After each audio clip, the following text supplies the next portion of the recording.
The main structure of the Quanzhou Bay Cross-Sea Bridge, part of the 277 km Fuzhou-Xiamen high-speed railway, was completed on Tuesday.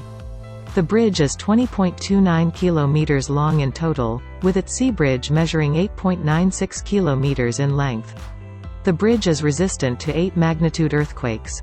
With a designed train speed of 350 km per hour, the high-speed railway line is expected to slash the travel time from the province's capital Fuzhou to the tourist attraction Xiamen to within 1 hour. The high-speed railway is expected to open to traffic in 2023.